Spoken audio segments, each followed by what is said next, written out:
Hi class, this is Professor Magee. I'm here to talk about visual hierarchy and why it is so important to use visual hierarchy techniques in your instruction sets. But the first thing I want to say is it's not just important for instructions, okay? You as the writer, your job, right, is to write clear, concise, using appropriate language for your audience. That is really your job. But your job doesn't end there. You also have to ensure that the formatting of your document is such that your reader can easily move through it. And the other consideration that we have is that often your documents will be read online. And it is especially important when we're asking people to process and read things online that we really provide clear, chunky segments for them, lots of subheads, because we know that especially online, people are going to come to a document and they're going to scan it before they're going to read it. Now, in the case of instructions, I think people do tend to scan them, even if you're holding them in your hands, you're probably looking through it, partially to know oh my gosh, am I going to be able to do this, right? Because sometimes instructions can be really complicated. I know whenever I get any from IKEA, I just want to cry, and that my son has to come in because he can put together anything. But I really need a lot of visual hierarchy techniques when I'm trying to follow written and visual instructions. So let's look at the ways in which we can use simple but very powerful techniques to help our readers digest and process information. Okay, so the first thing that I notice here is color. This is a different color. Okay, the main title of the article, this is just the website page. So this is the main, this would be really the first thing that we're looking at for the article.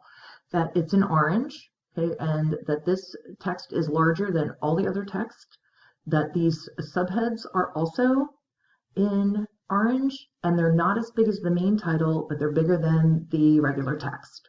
So right now, already, instantly, I know what the pattern is here. So I know when I see a subhead in orange with the type this size, that I'm going to be heading into another kind of,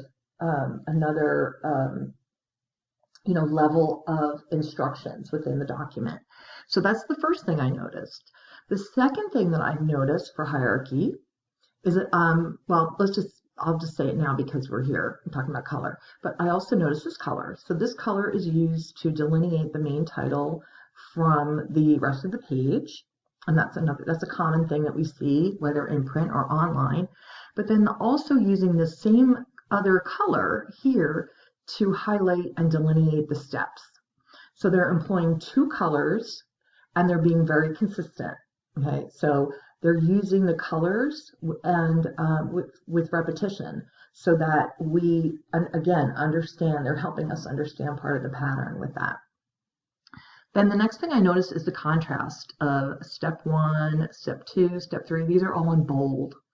And that's a good way of establishing hierarchy for then this level, because they're all done the same way, each step. So each step gets the same kind of treatment. That's also important.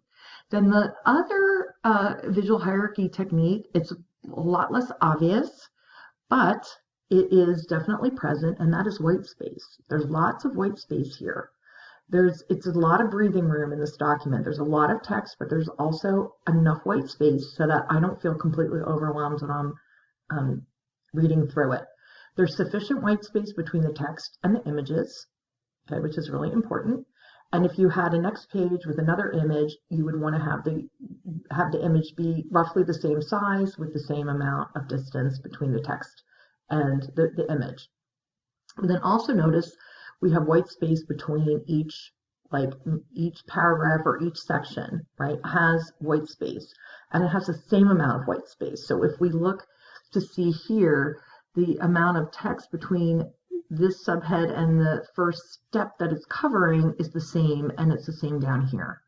Then we also notice that there is a little extra space in between each step within each section here, and it's the same throughout.